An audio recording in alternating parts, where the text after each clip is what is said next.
Last time, the rain finally stopped. 2 dogs, 2 men, 1 apartment still smelling faintly of coffee and wet fur. What began as a simple wash turned into a kind of quiet belonging. Laughter echoing through steam, and the warmth of strangers slowly learning how to stay. Now, the evening lingers.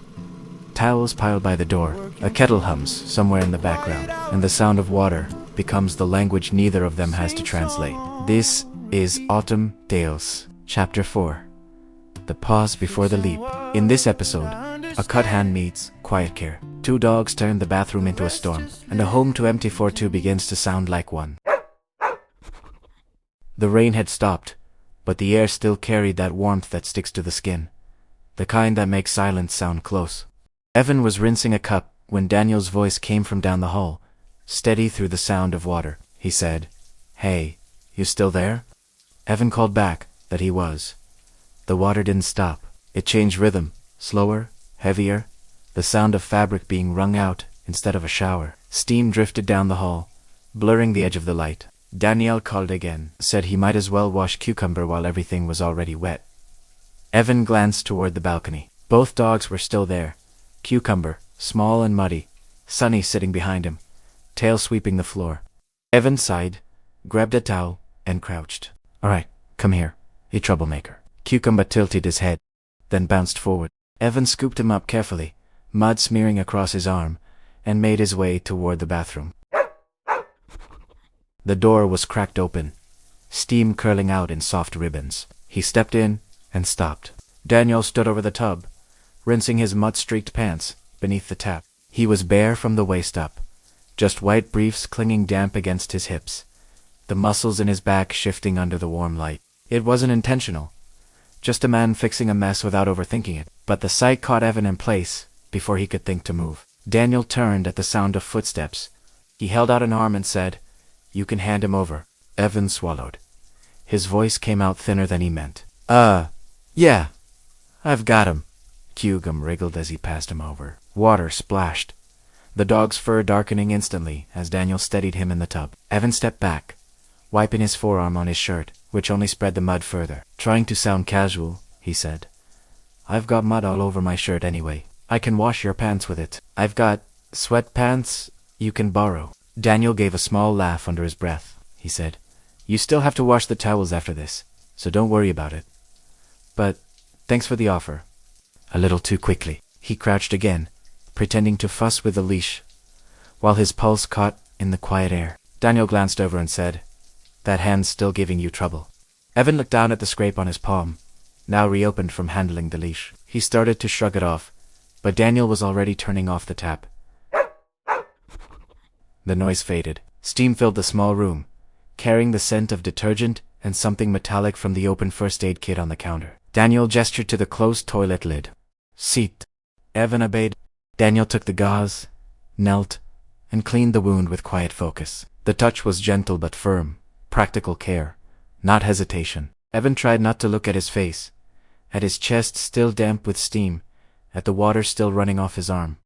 But the effort only made his breathing shallower. Every small movement felt too visible, too close. When Daniel pressed down the last strip of tape, he said softly, "There, don't get this wet for now. I'll handle the washing. You can clean up the hallway before they track in more." Evan managed a smile, though his voice cracked when he said, "Okay."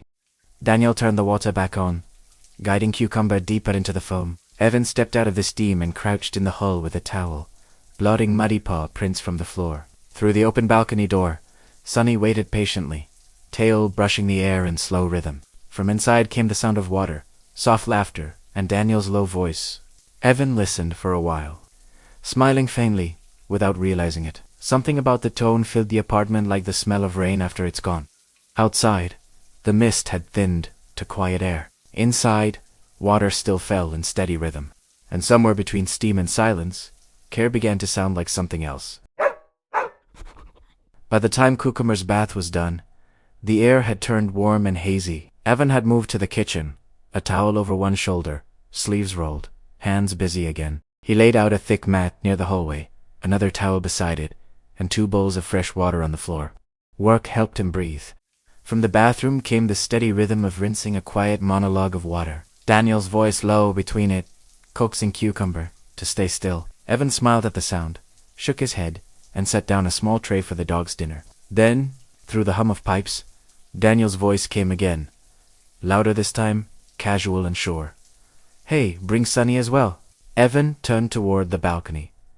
Sonny's ears perked. The retriever gave one slow wag, then another, as if understanding the invitation. "All right, your turn," Evan said softly. He grabbed another towel and crouched near the door. "Come on, gentle steps, this time." Sonny followed, careful and curious, paws clicking softly over the tiles. Evan guided him down the hallway, murmuring small reassurances, like he was leading someone into a new world. When they reached the bathroom, Daniel was kneeling by the tub, hair damp and pushed back. Cucumber wrapped snugly in a towel on the floor beside him, already looking smug and clean. Daniel grinned when he saw them. Perfect timing. Let's get the big one in before he changes his mind. Sonny hesitated at the edge, sniffing the air. Daniel splashed the water once, inviting. Evan steadied the retriever's collar while Daniel lifted one paw, then the next. Gentle, practiced, until Sonny was standing in the foam. The splash hit first, a wide, happy shake that sent water flying across the small room. Evan flinched, then laughed out loud. Daniel laughed too, muttering, "Yeah, I know you hate baths."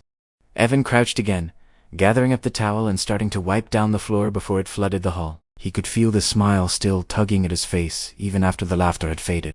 Daniel moved methodically, running his hands through the thick fur, rinsing, smoothing, patient. The sound of water filled the pauses steady. Evan knelt near the mat he'd set earlier, towel spread open, Cucumber curled in his lap like a small, wet cloud. Evan smiled faintly, rubbing the towel through Cucumber's fur in small circles. The dog squirmed, half protesting, half leaning into the warmth. Evan's palm brushed over the soft curve of his back, the fur fluffing as it began to dry. He paused to check the bandage on his hand, still dry, still holding. The apartment felt alive in that quiet way homes sometimes do, filled not with voices, but the shared rhythm of small tasks. One man washing, the other drying, each moving in time without needing to speak.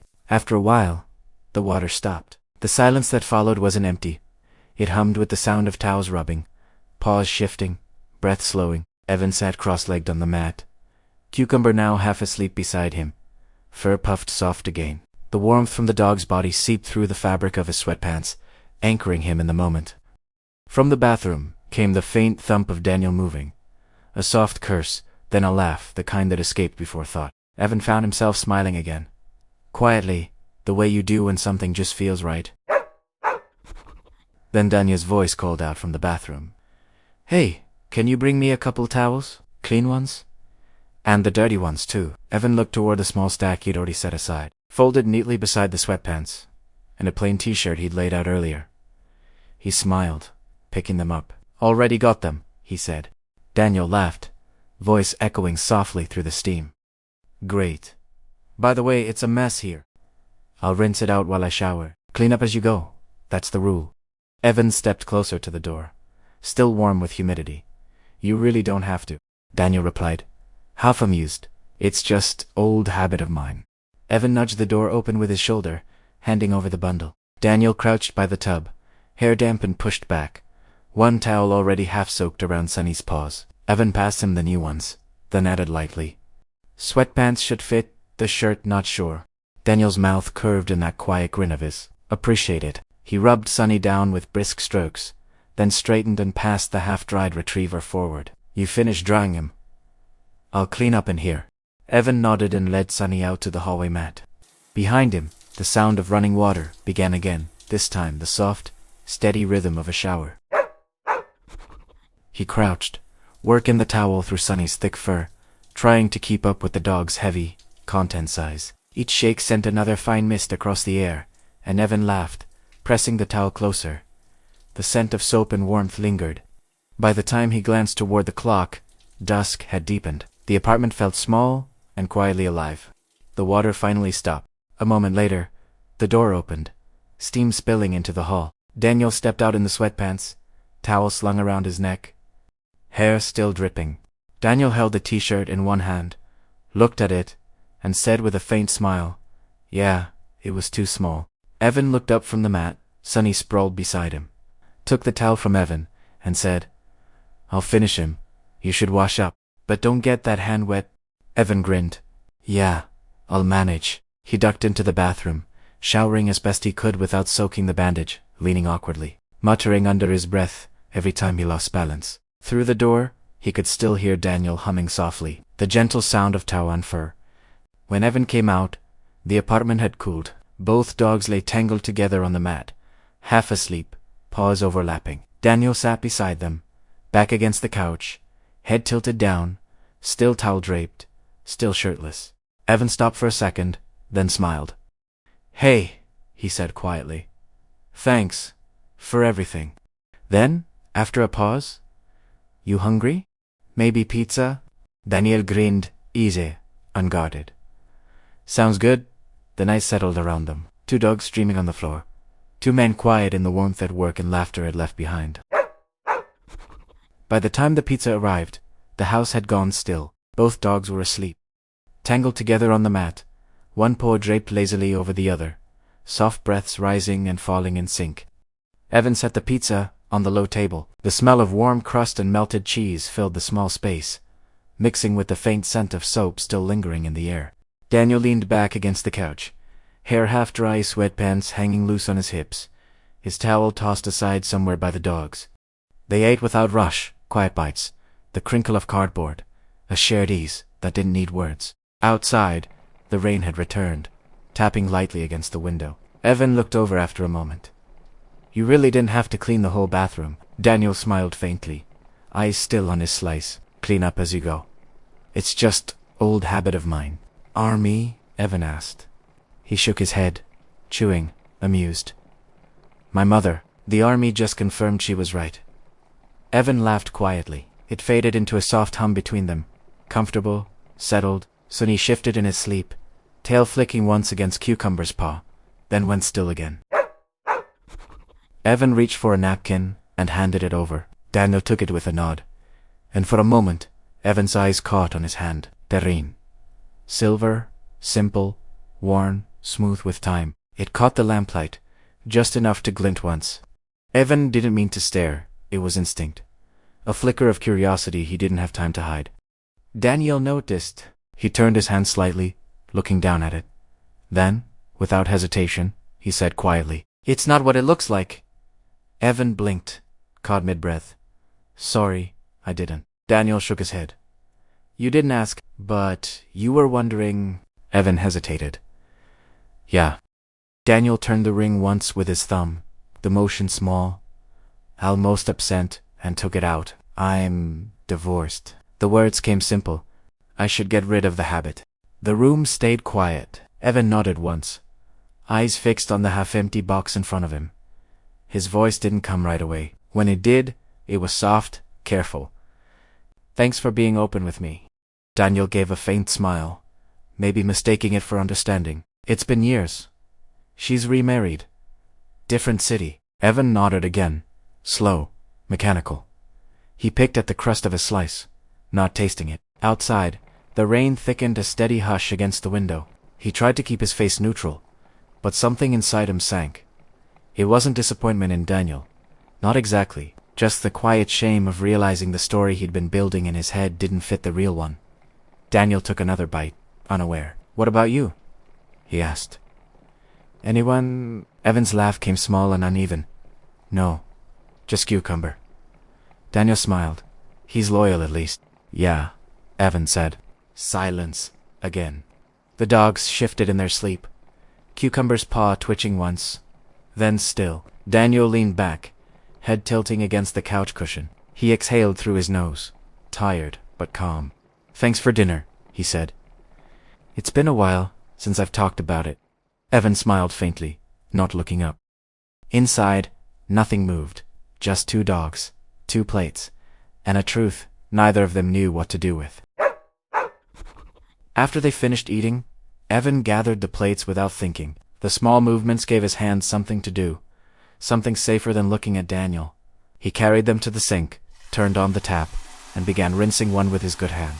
Daniel was suddenly beside him, His presence filled the narrow space warmth, quiet breath, the faint scent of soap and rain. Without a word, Daniel reached out and caught his wrist.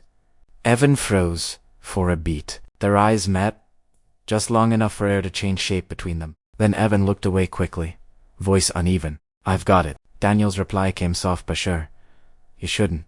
I'll do it. He took the plate from Evan's hand, rinsed it once, then the next movements, quick, clean, practiced. The sound of water filled the small kitchen again, steady and calm. Evan stepped back, his pulse still racing from something that had nothing to do with the dishes. When the sink quieted, Daniel dried his hands on the towel and turned. Let me check your wound again. Evan shook his head, trying to keep his tone light. You've done enough for one night. Daniel smiled slightly. Won't take a second. He guided Evan back to the living room. The dogs barely stirred. One sigh, one lazy tail flick. Daniel sat beside him on the floor, the lamp low, shadows running soft across his shoulders. He reached for Evan's hand again, peeling back the edge of the bandage with careful fingers. The touch was gentle, the rhythm Evan already knew by heart. Daniel looked up once, checking for pain, and their eyes caught again. This time, Evan didn't look away. Something in Daniel's gaze had changed.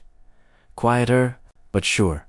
Daniel's hand stayed around his. A beat passed one breath, then another.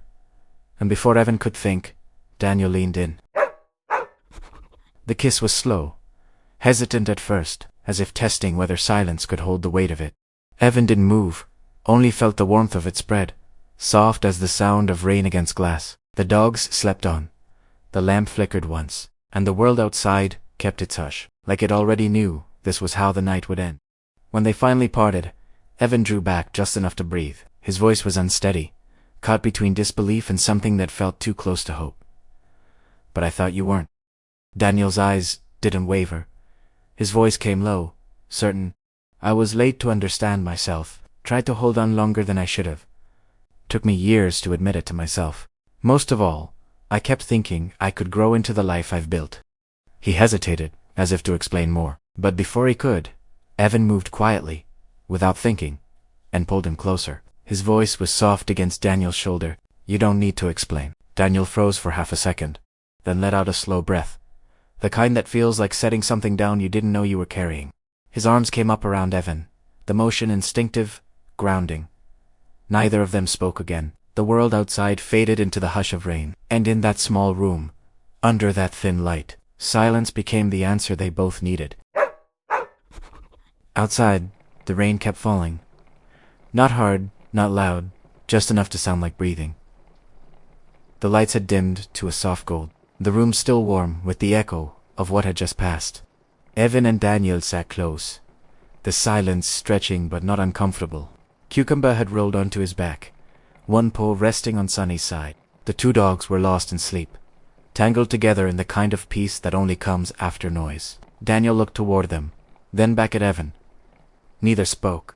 There wasn't anything left that needed words. The sink gleamed faintly in the half-light, the towels neatly folded, the floor finally dry. Every small thing around them, the hum of the refrigerator, the drip from the eaves, the soft weight of rain, seemed to agree on one thing. The day was finished. Evan let out a slow breath. Daniel reached over, fingers brushing against his for a moment, a quiet reassurance that, whatever this was, it didn't have to be named yet. The rain had softened to a hush by the time the lights dimmed. Two dogs asleep on one mat, two cups cooling on the table, and the quiet weight of evening folding around everything left unsaid. What began as care had turned into presence, a wound cleaned, a laugh shared, and somewhere in between, the distance they'd kept started to forget itself. Outside, the city held its breath beneath the drizzle. Inside, warmth lingered, and the scent of soap, the echo of laughter, the rhythm of two lives learning to fit into the same quiet. Sometimes, love doesn't announce itself. It just learns the shape of your evening, and waits, patient, certain, for the next morning to find it there. Next time two men and two dogs learn what it means to stay. A walk that starts as routine and becomes the moment they finally find each other. If this story stayed with you, follow Autumn Tales for the next chapter. Subscribe, like, or share, so this small world of rain, light and quiet hearts can keep growing. And while you wait, check out the other stories on our channel, like Shoreline Secrets, men being too intimate, and many more from our world of gay audiobooks. I think it's you, and suddenly the air feels